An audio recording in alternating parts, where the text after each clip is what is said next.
Salut, c'est Anouk et bienvenue dans la chambre froide.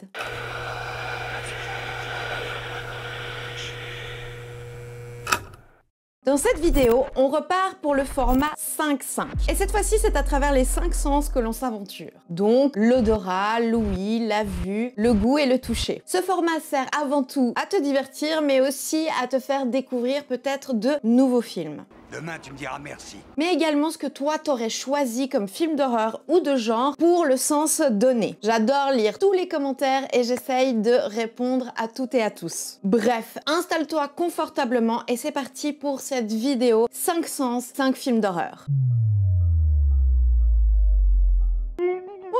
Ouais, je trouve aussi que j'ai été assez efficace pour cette intro. Allez, c'est parti. On commence par la vue et le film que j'ai choisi c'est Godless The Eastfield Exorcism de Nick Kosakis, sorti en 2023 et c'est un film australien. Dans ce film on suit Lara, une femme qui vit des moments compliqués. Elle va voir une psychiatre avec son mari mais la foi de celui-ci les amèneront vers une direction plus religieuse. Alors j'ai choisi ce film pour le sens de la vue car déjà le personnage principal, Lara, a des visions. Et ensuite, je te l'avoue, c'est un petit peu plus tiré par les cheveux parce que c'est en témoin que nous sommes confrontés, nous donc, mais aussi plusieurs des personnages dans le film. Parce que tout simplement, les gens sont aveuglés par la doctrine religieuse. Godless The Eastfield Exorcism est tiré d'une histoire vraie. This movie is based on a true story. Ce qui rend le film encore plus dingue et encore plus flippant, évidemment. C'est un film que j'ai énormément aimé, même si, bon, je vous l'avoue que le début tire légèrement en longueur. Bon, je comprends bien l'importance de la progression du propos dans ce film, et que on peut dire que c'est en quelque sorte nécessaire. Mais je tiens à dire que je ne me suis absolument pas confrontée à un énième film d'exorcisme. C'est un vent de fraîcheur et une façon d'aborder ce sujet que je n'ai jamais vraiment vu, en fait. Les personnages sont vraiment intéressant, intense et ultra bien joué. Particulièrement le personnage de Lara Levand et le personnage de Daniel James King. Et bon, l'atmosphère, la couleur et les paysages australiens me plaisent toujours particulièrement. Donc même s'il n'est pas parfait, il m'a vraiment plu et je te le conseille très fortement.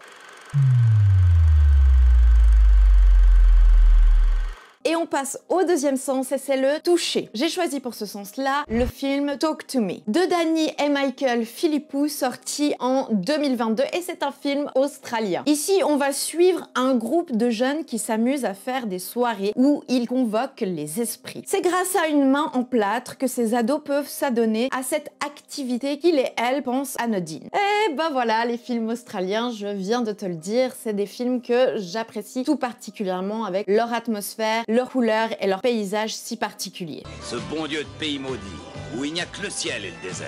Mais pourquoi alors Talk to Me? Alors c'est assez simple, simplement que les ados, pour convoquer les esprits, eh bien, ils doivent toucher une main en plâtre. Voilà. Talk to me. Tout simplement. C'est touche. Voilà, bonjour, je touche.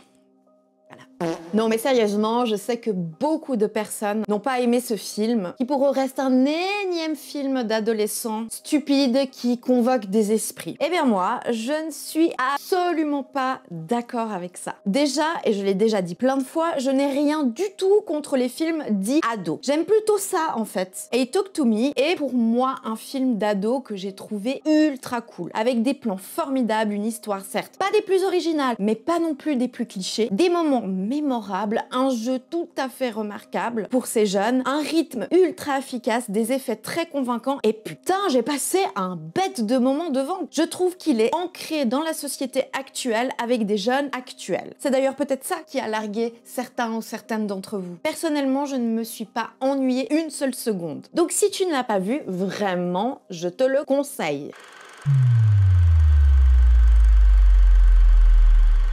Et le prochain sens, c'est l'odorat et j'ai choisi Border de Ali Abbasi, sorti en 2018 et il nous vient de Suède et du Danemark. Dans ce film, c'est Tina qu'on suit. Une femme qui travaille à la douane et qui est ultra douée pour flairer les choses qui ne vont pas sur les passagers. C'est lors de la rencontre à son boulot avec Vor, qui a des traits physiques similaires à Tina, que sa vie commencera à être chamboulée. Alors attention, petit disclaimer, je tiens à vous prévenir avant de vous lancer dans ce film, parce que le film aborde le mot qui commence par pédo, sur les enfants, vous avez compris, et je sais que ça peut être un sujet extrêmement sensible pour beaucoup d'entre vous. Ça ne gâche évidemment pas le film, mais je tiens vraiment à vous préciser avant de vous lancer dans ce film. Alors j'ai choisi ce film pour le sens de l'odorat parce que tu l'as bien compris, Tina a un odorat surdéveloppé, ce qui est plutôt pratique quand tu travailles à la douane. C'est un film de genre tiré d'un roman du même nom qui pour moi a vraiment une singularité extrêmement rare. Un mélange plus que étrange et poétique à la fois. Cette histoire qui nous ouvre à des situations si peu envisageables dans un écran si concret et réaliste. Avec une performance exceptionnelle de l'actrice principale et de l'acteur principal qui tous deux ont fait des transformations physiques et des heures de maquillage. C'est vraiment juste époustouflant. Bien sûr que ici on parle de la difficulté d'avoir sa place dans la société et les discriminations violentes que l'on peut subir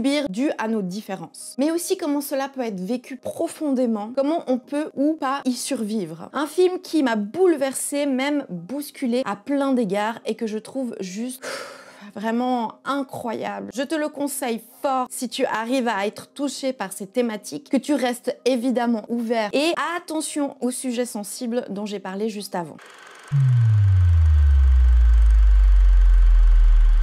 On passe à l'avant-dernier sens et c'est le goût et pour celui-là j'ai choisi Bones and Hole de Luca Guadagnino, sorti en 2022 et c'est un film qui nous vient d'Italie et des États-Unis. C'est avec Maren qu'on est dans ce film. Elle part à la recherche de sa mère et dans ce périple tout d'abord en solitaire, elle rencontre des personnes qui lui permettra de mieux se connaître et aussi de connaître l'amour. Oui, je sais, c'est plus un film d'amour entre ados qu'un film d'horreur, mais avec sa belle dose de sang, je trouvais qu'il avait tout à fait sa place dans ce 5-5. Et le choix de Bones and Hole pour le goût, eh bien c'est tout simple. Je ne pense que je ne spoil personne en disant que la jeune fille principale a une tendance à beaucoup aimer la chair humaine. Bref, je vois ce film comme un bout de chemin que l'on vit lors de l'adolescence, à la recherche de qui l'on est, de qui l'on pourrait être, l'exploration des sensations de nos sens, avec toute la fraîcheur et la naïveté que l'on peut avoir à cette période. Il n'est pas parfait, oui, c'est vrai, je te l'accorde, et quelques incohérences peuvent déranger. Mais perso, l'expérience plus contemplative m'a prise au vol. Du coup, je suis partie avec elle, avec eux, et j'avoue que j'avais l'impression de un peu me voir, moi, ado, en marraine. Du coup, c'est une sorte de bonbon que tu croques avec le goût du sang. Tu aimes ou tu détestes. Perso, t'as bien compris que moi, j'ai beaucoup aimé.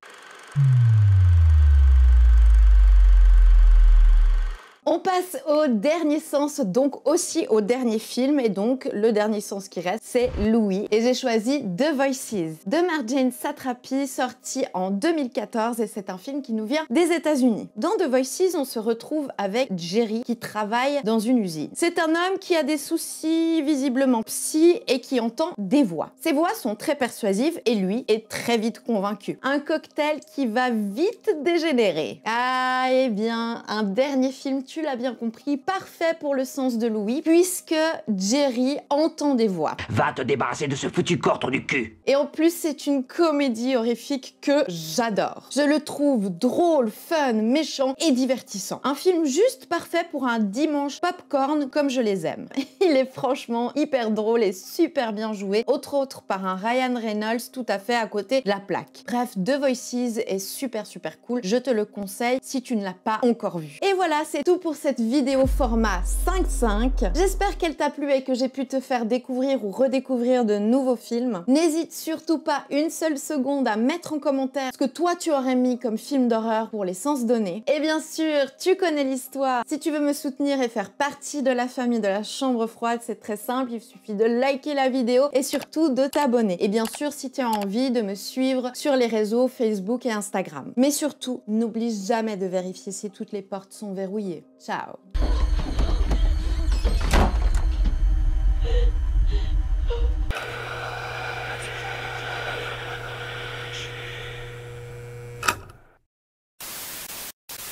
tout le monde. Coucou. J'espère que le mois prochain, on sera sur la chaîne d'Anne. 5 mercredi. juin, mercredi, pour le prochain live. Donc avec notre première invitée. C'est Bloody FI.